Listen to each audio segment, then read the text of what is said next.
They are the founders of the Y Meat Company, and we've got both Ashley and Emma. Emma, the food tech behind this wonderful company who has been creating some culinary delights. In fact, Ashley, as the co-founder, is actually the chief encourager in the organisation and the culinary beneficiary as the vegan in the family. But we're going to get to that in just a little moment. Ashley and Emma, thank you so much for chatting to us. Thanks so much, Luke. Thank you. All right, I want to actually start for just a moment, Ashley, because while Emma's the food tech and the genius behind some of the product, I do want to talk because you're the vegan. So I said you're the culinary beneficiary because when Emma, as the food tech, creates things that are incredible meat replacements, I'm sure you're the one who has to try everything and get the delight and now get fed the beautiful food that otherwise you wouldn't have had without her. Yeah, that's correct, Luke. Yeah, look, very funny that when I first had her, actually, she just gave me a pie. She didn't tell me that it was actually vegan. She said, "Oh, look, this is a pie I made for a client." And yeah, then she gave it to me and I realized that it was actually a vegan pie, that it was actually tasted like meat. You gave me a meat pie. What are you doing? And she was actually a vegan pie. So yeah, it blew my mind and it took me back to when I was eating meat, back to those days. So when you go to a party and you kind of go, well, if you either, I would imagine, have to decide, do I tell them I'm vegan so that they can feel like they can provide something for me and that I don't go hungry? Or do I just not make a fuss and just not eat? Or I imagine you go through a whole bunch of thoughts like this when it comes to when you go out. Often I don't eat, to be fair, and I just look at the food and sometimes it's just not even there at a party. So often it really comes down to the party you go to and whether the hosts provide those vegan snacks or vegan food, finger food, and a lot of the times it's just not there, so I just go hungry. Yeah, or if they do provide something for you, it's the small little side dish over to they make a big deal out of it. Hey guys, don't touch this because that's for Ashley. Sometimes it's not very good too, to be fair. It's just not worth eating. So I just go, like often, there are occasions when, they have their little treats and things like this, which I can eat, but often no, I don't typically, I just bypass the food often.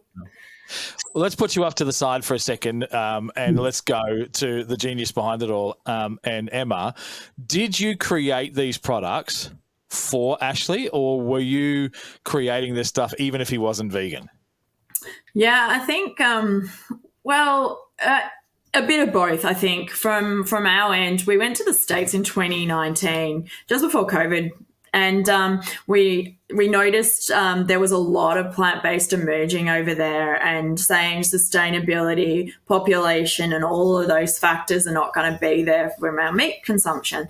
So it sort of put my head in there and go, okay, cool. What is so iconically Australian that I can develop that is a challenge, because I love challenges, and that everyone can enjoy? And I think that's where the creation of the sausage roll, no one could nail it. It always smelled like sloppy, mushy mess. And my products are actually a nice firm, similar to what your nana used to do when she used to bake sausage rolls at home with that sausage meat. It's exactly the same texture, and I think that's what makes us that's what makes this product so good in that regard. And then the pie sort of naturally came because the retailer was like, well, you got a sausage roll, what about a pie?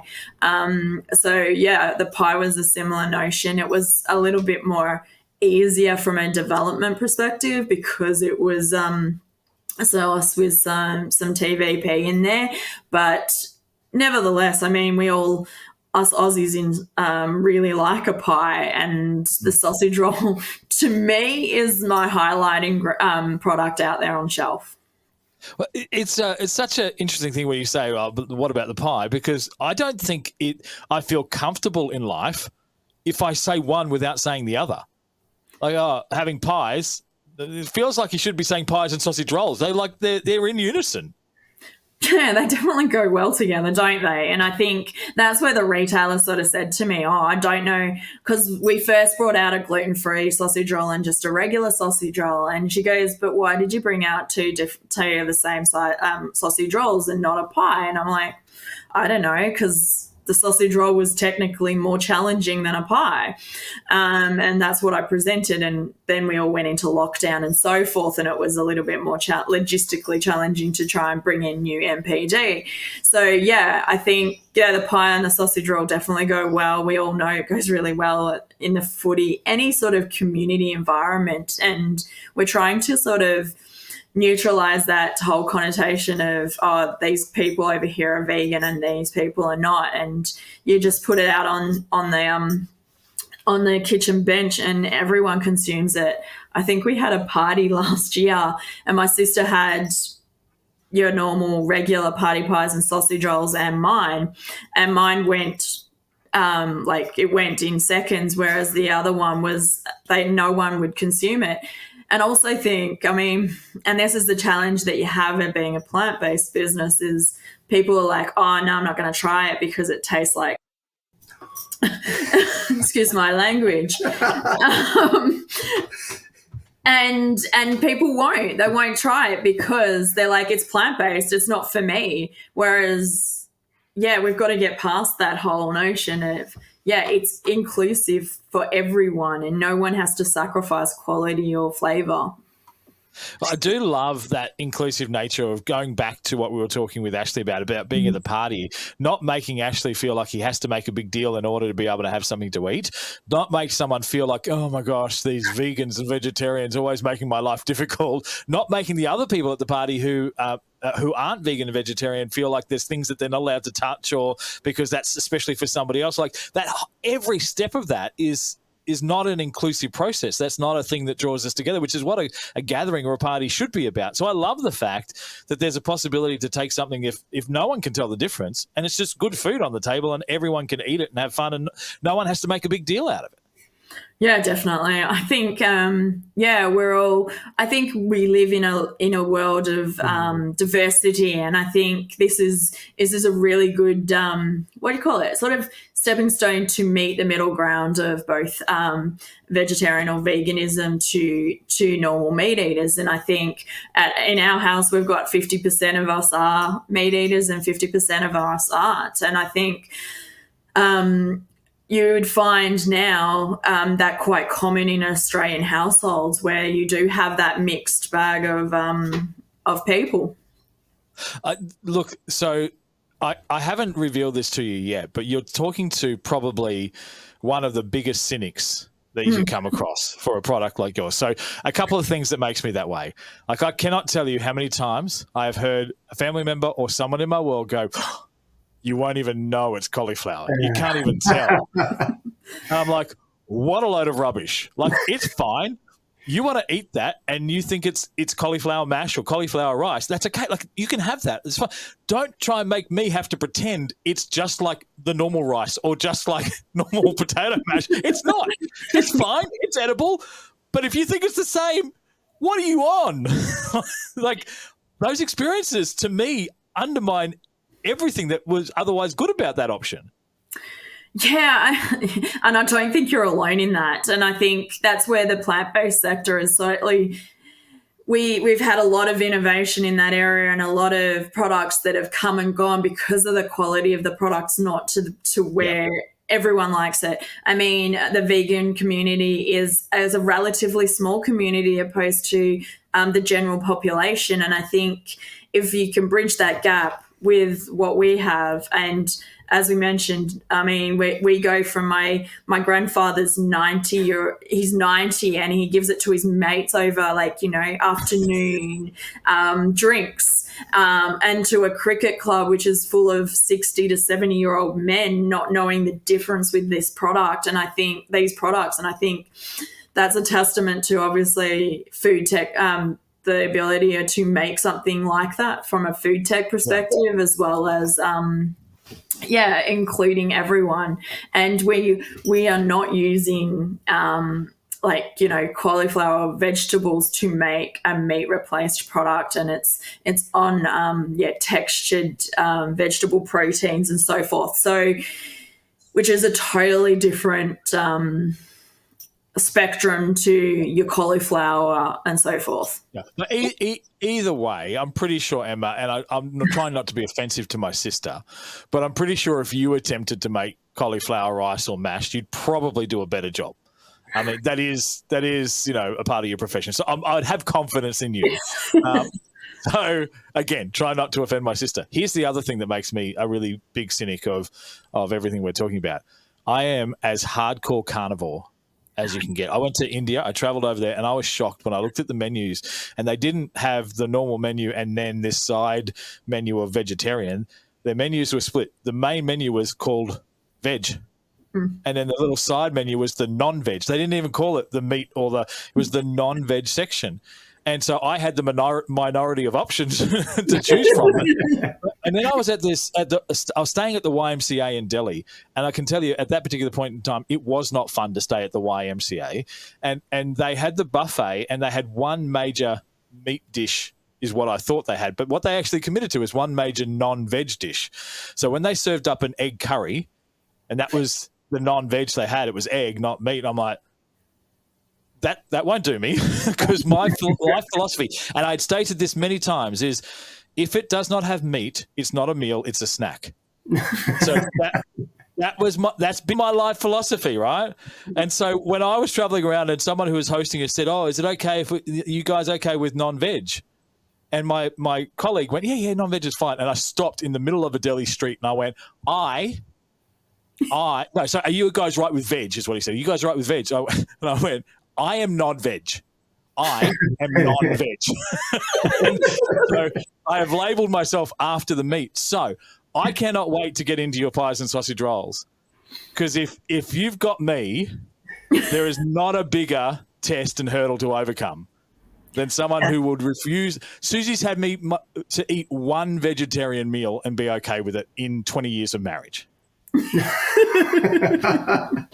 So how confident are you? I'm very confident. I mean, yeah, as I said, I mean, I'll confess, I'm not a vegetarian neither. And I think that's the beauty of these products, because I know the taste and the texture of meat. And yeah, that resonates into the sausage roll and the party pie. And I will, go for it. Try it. I try it live on air or in your studio, because I know that you won't be disappointed. Well, okay, and we are a snacking business too, so you're probably sitting in that. Mm-hmm. Well, I cannot wait. My kids are as fussy as they get. Yep. And they would not touch a sausage roll if I told them it's a different type of sausage roll. It doesn't even matter what the different is. So I'm just going to cook them. I'm going to serve them up and put the sausage rolls out and just see what they do. We're going to put it to the test, and I'll have a crack. We'll film it. We'll get into it. So I'm going to rip in. I'm going to give it a red hot go and see how they go. And we'll get them to rate before they even know before they even know what it is. But we'll see how they go. This I'm actually really looking forward to it, because when I looked into it, we've had the conversation. One of the things that you highlighted to me is that a lot of our frozen pies and sausage rolls are cooked and they're just being reheated. But yours is different. It's either in some cases only par cooked and in some cases uncooked completely. So we're getting that fresh pastry crunch that feels like it's homemade.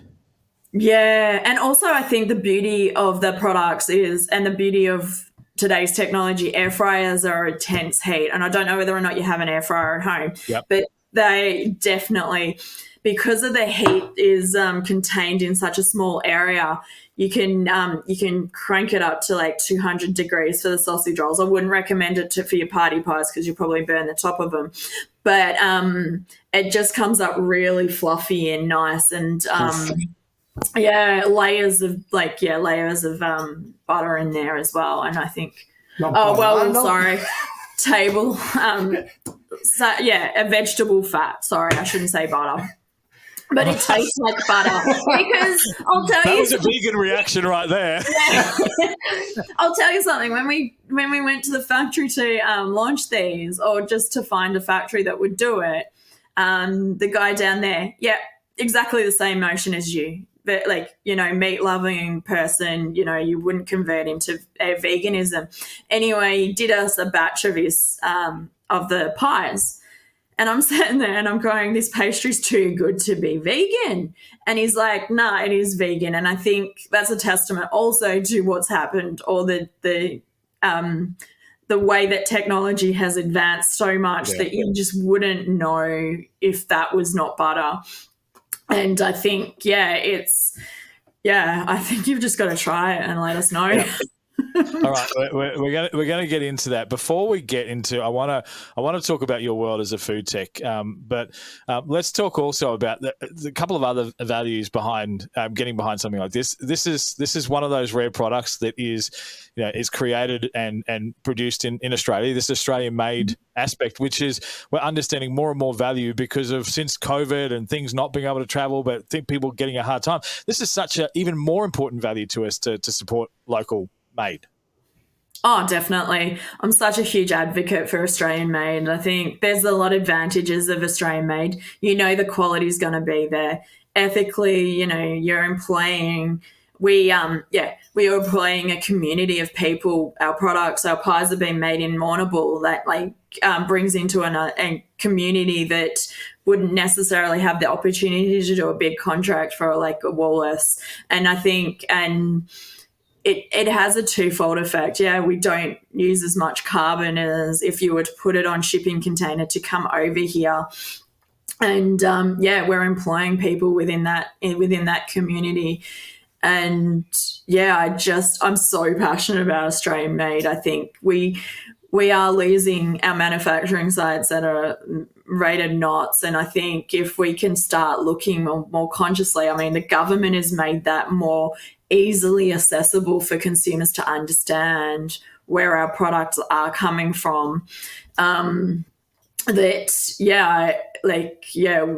be astounded. You said it in your break regarding COVID hitting and the nakedness of our shelves. That tells us that, there's not a lot of Australian-made products out there on shelf, and there is a lot of good innovators out there that just don't get the opportunity to put product on shelf because the bigger guys come in and have a higher, budget when it comes to marketing, and blow you the smaller guys away. But the small business is something that is holding Australian economy up as well.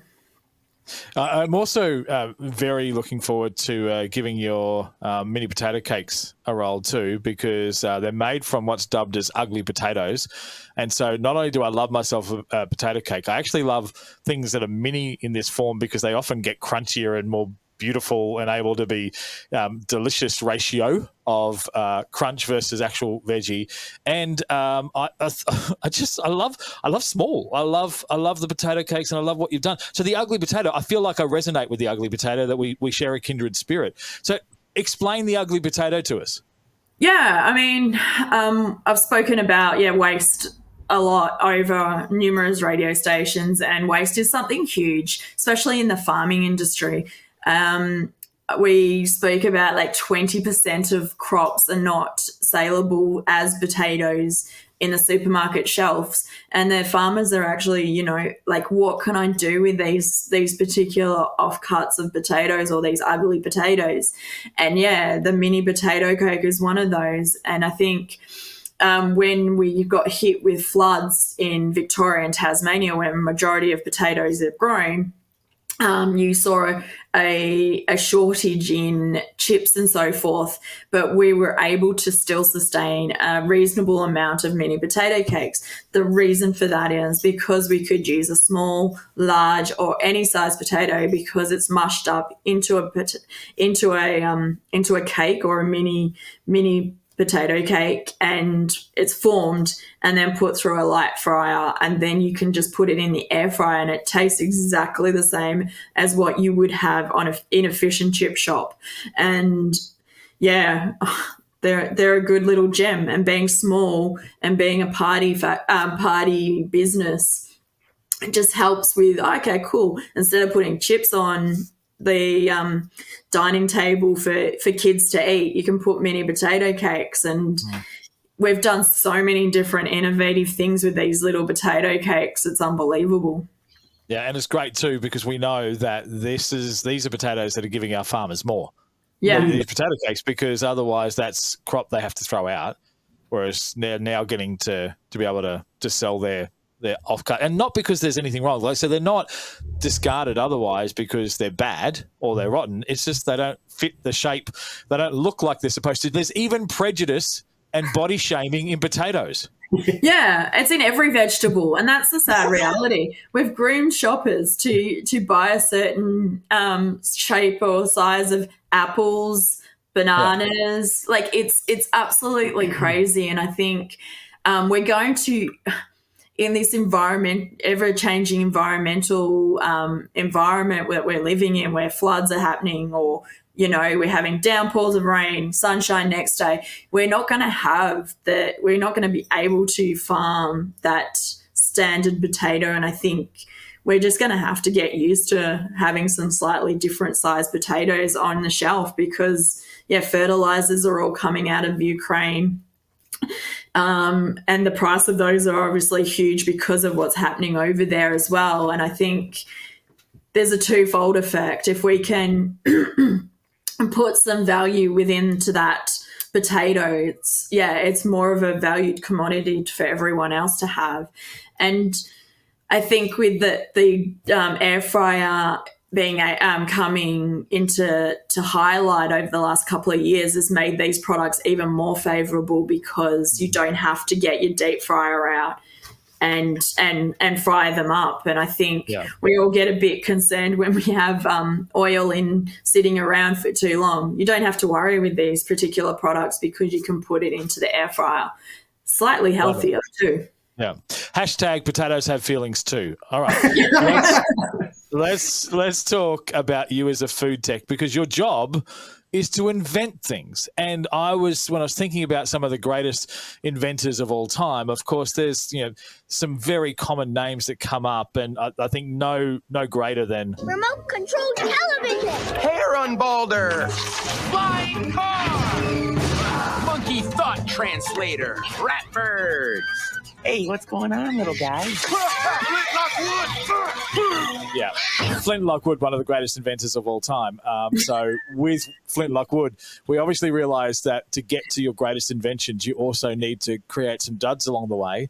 So Emma, we've seen your great inventions, the incredible meatless pies and sausage rolls and the mini potato cakes made from ugly potatoes. Talk about your disasters. What will we never see on a shelf that you've tried to make that seemed like a good idea at the time?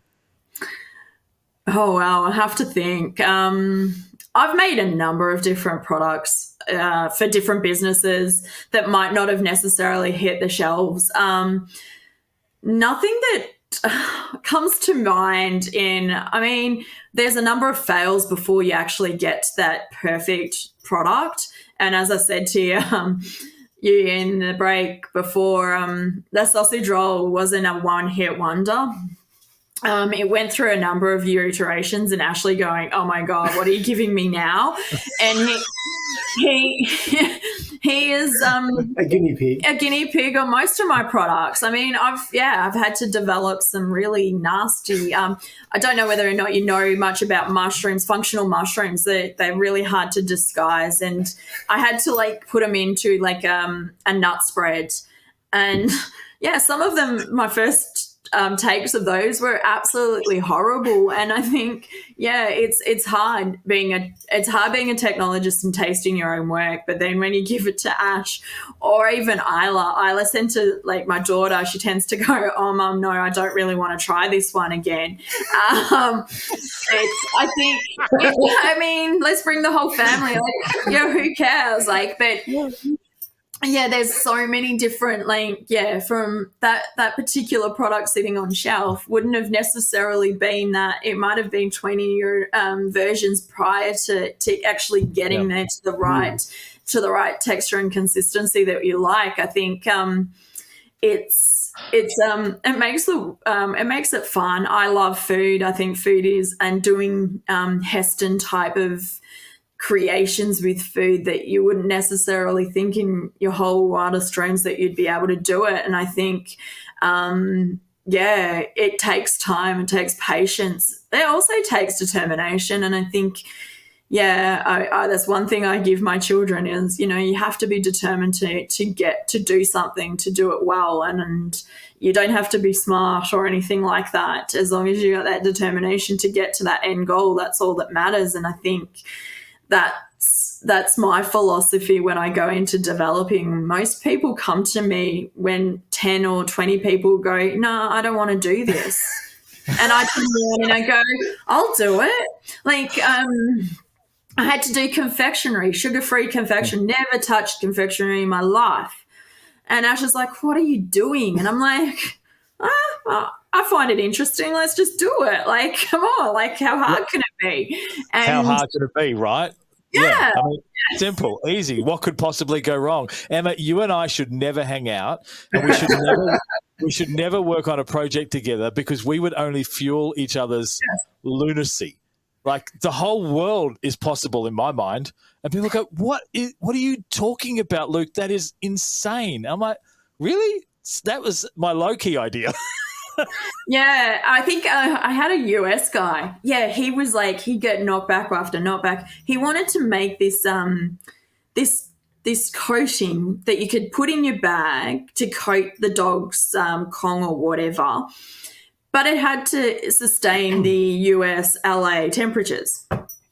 And I'm like, yeah, I'll do it. Why not? I want to tap into the US market because that's where all innovators are and so forth. Oh, my God.